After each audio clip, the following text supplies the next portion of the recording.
નમસ્તે. સૃષ્ટિના સર્જનહારને કોટી કોટી વંદન. વર્લ્ડ ફિઝિયોથેરાપી દિવસ નિમિત્તે તંદુરસ્ત વૃદ્ધાવસ્થા કઈ રીતે રાખવી વિથ એવિડન્સ બેઝ, પુરાવા સાથે. Theme four world PT day, world physiotherapy day 2025 celebrated on 8th September, and its theme the role of physiotherapy and physical activity in healthy aging, with a specific focus on preventing frailty and falls. વિશ્વ physiotherapy દિવસ 2025ની theme healthy એજિંગમાં physiotherapy અને શારીરિક પ્રવૃત્તિની ભૂમિકા, particularly ઝુકાત means નબળાઈ અને જોખમથી બચવા, ફેલ્ટી એન્ડ ફોલ્સનું નિવારણ by physiotherapy. The world's population is aging faster than ever. There were 1 million people aged 60 plus in 2019. Projected to rise to 1.4 billion by 2030 and 2.1 billion by 2050. Those aged 80 plus could triple to 426 billion by 2050. Maintaining physical activity, strength and mobility is essential for staying independent, avoiding falls and reducing ફેલ્ટી. વિશ્વમાં વૃદ્ધાવસ્થા ઝડપથી વધી રહી છે. 2019માં 60 વર્ષથી વધુ ઉંમરના 1 અબજ લોકો અને 2030માં અંદાજો છે 1.4 અબજ, 2050માં 2.1 અબજ પહોંચશે અને 80 વર્ષથી વધુ વયના લોકોની સંખ્યા 3 ગણી વધી શકે છે 2050 સુધીમાં. વૃદ્ધાવસ્થામાં સક્રિય રહેવું, શારીરિક શક્તિ જાળવવી અને ચાલમાં સ્થિરતા આવશ્યક છે, જેથી ઝુકાત મીન્સ કે ફોલ અને જોખમ અને ફેલ્ટી મીન્સ કે મંદ ગતિ નબળાઈથી બચી શકાય બાય ફિઝિયોથેરાપી. વર્લ્ડ ફિઝિયોથેરાપી દિવસ 2025 હેલ્ધી એજિંગ, તંદુરસ્ત વૃદ્ધાવસ્થા કઈ રીતે રાખવી, પુરાવા સાથે. જીરિયાટ્રિક્સ, healthy aging and falls prevention, strength, balance and functional training.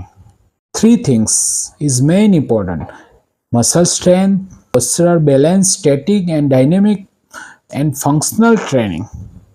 How to functionally improve, how to functionally independently. વૃદ્ધોમાં ફેલ્ટી એન્ડ ફોલ્સ ઘટાડવામાં સાબિત થયેલ છે. સંક્ષિપ્તમાં ફિઝિયોથેરાપીનો એવિડન્સ બેઝ રોલ: પીડા ઘટાડે, ચળવળ સુધારે, મોબિલિટી છે, મુવમેન્ટ છે એ ઇમ્પ્રૂવ કરે, સુધારે, વધારે, દવાઓ અને સર્જરીની જરૂરિયાત ઓછી કરે, જીવનની ગુણવત્તા વધારે, પડવાનો મીન્સ ફોલ્સ જોખમ ઓછો કરે છે, શક્તિ વધારવા માટેના વ્યાયામ, muscle strengthening, systematic muscle strengthening, not vigorously and excessive. Scientific muscle strengthening according to age and condition of patient and also body structure. એમની રિક્વાયરમેન્ટ પ્રમાણે, જરૂરિયાત પ્રમાણે, ઉંમર પ્રમાણે, એમની તકલીફ પ્રમાણે કયા મસલ્સની સ્ટ્રેન્થ કેટલી વધી શકે અને કેટલી વધારવાની જરૂરિયાત છે એ અસેસમેન્ટ પછી, એક્ઝામિનેશન પછી અલગ અલગ સ્ટ્રેન્થનિંગ ટેકનિકથી મસલ્સની તાકાતની સ્ટ્રેન્થ છે વધારી શકાય છે, એનાથી નબળાઈ ઓછી લાગે છે. ફંક્શનલ ટ્રેનિંગ, ફંક્શનલ ટ્રેનિંગથી રોજિંદા કાર્યોમાં સ્વતંત્રતા વધારે છે. રૂટીન એક્ટિવિટી છે, ડિમાન્ડ પ્રમાણે સવારથી સાંજ સુધીમાં ફંક્શનલ જે કાર્ય છે એને અનુરૂપ ફંક્શનલ ટ્રેનિંગ આપવાથી રોજિંદા કાર્યો છે બીજા ઉપર આધારિત ન રહેવું પડે, જાતે થઈ શકે.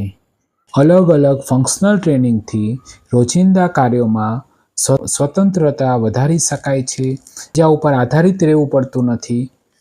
પેઇન મેનેજમેન્ટમાં વ્યાયામ, વૈજ્ઞાનિક વ્યાયામ plus manual therapy plus electrotherapy, for example TENS, પીડા ઓછી કરે છે.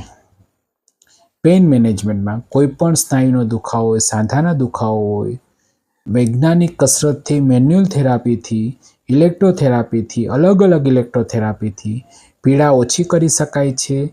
પુરાવા છે, એવિડન્સ છે 2020માં સંદેશો.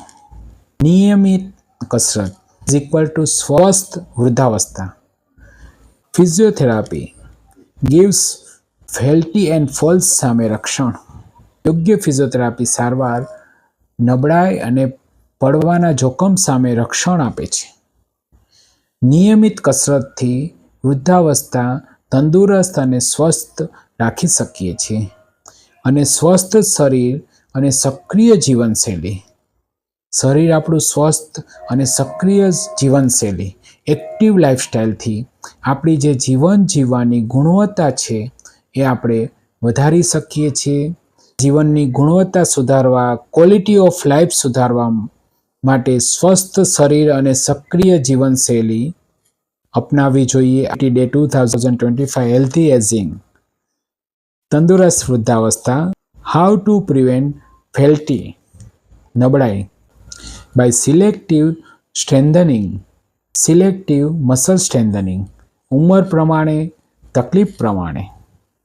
And how to falls prevention, પડવા સામે રક્ષણ મેળવવા માટે balance training, functional training, by selective balance training and functional ટ્રેનિંગથી પડવા સામે રક્ષણ મેળવવું.